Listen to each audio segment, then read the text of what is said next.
Hey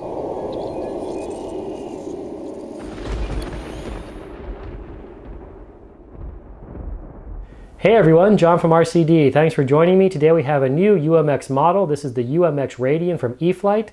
This bind and fly model comes in at 90 bucks, AS3X equipped.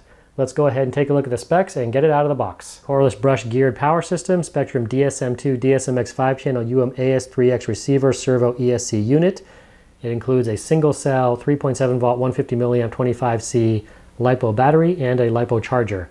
You supply the transmitter and you're ready to go fly. The model is just about 29 inches in wingspan, 16.5 inches in length. Let's go ahead and check it out. And here is our UMX Radian, well packaged inside the box as usual. In the box, of course, are the instructions on the back of the foam tray. Here you have the 1-cell USB lithium polymer charger. And of course, you also have the 1-cell 150 milliamp 25C battery. Well, here is the E-flite UMX Radian all set to go. I installed the wing, which just basically means sliding it through the fuselage slot there and then securing it with 2 small screws on the bottom. Very simple, very quick and easy to do. Let's look at the airplane. In the front we have the folding prop and the spinner. There's a little air intake there in the front of the canopy for cooling. The fuselage is otherwise sealed, so you do not have access to the receiver ESC servo unit. It's inside there somewhere. If you do need to get to it, you'd have to cut the fuselage, lift off the top, and then you could have access to it. So they give you these little pieces of clear tape in case you have to do that. You can use the tape to reseal the fuselage back together, or you could glue it. When I installed the wing, I found it to be a little bit loose, a little wiggly, so I actually used a couple pieces of those clear tape to secure the wing a little bit better in place. I don't think it would have been any big deal, but I like the wing to be kind of solid like that. On the bottom here, we have a little plastic skid plate for landing. There is the battery compartment. You have some room to move the battery around for adjusting the CG. I'm going to start with it right in the middle there. There's some little air vents right there for the airflow. And there is the tail. Now this is that typical very thin, very delicate foam that you get with these UMX models, so be very careful with it, especially the horizontal stabilizer and the elevator. Also the wing is that very thin foam. You don't want to get it crushed or broken. It'd be very easy to do that, so be careful when you transport it. Anyway, that's all there is to say about it. Let's go ahead and get it outside and fly it.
The Radian flew great, just a really easy to fly model, but also very maneuverable, very easy to keep in a tight space, and also very easy to glide.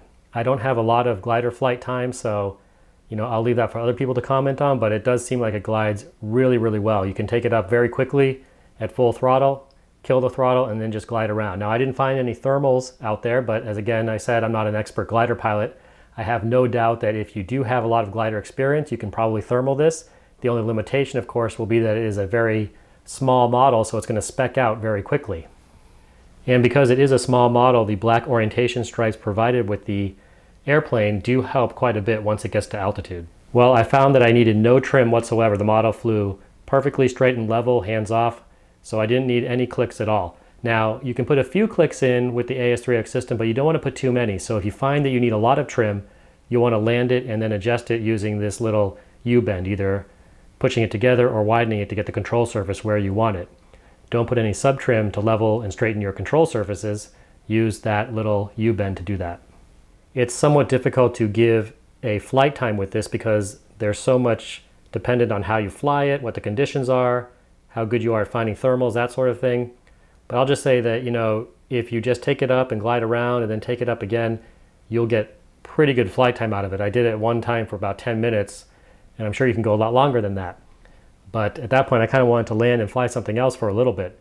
So if you go to the field with about 5 or 6 batteries, you will have quite a bit of flight time with the Radian. All right, guys, going to wrap up the review of the UMX Radian by E-flite. Overall, just a really nice flying micro glider. I'm really impressed with it. Very easy to fly. This could easily be your first airplane. It really flies that well. It's also very maneuverable. You can fly it inverted. If you hold down elevator, the wings will flex quite a bit, but it will hold inverted fairly well. Rudder rolls, loops, all that sort of stuff. Lots of fun. Glides very, very well. And just overall a nice little plane for 90 bucks. As always, guys, if you enjoyed the video, please give a thumbs up or subscribe. I always appreciate that. It supports the channel. And any questions or comments, post them below. I will see you flying next time. Bye-bye.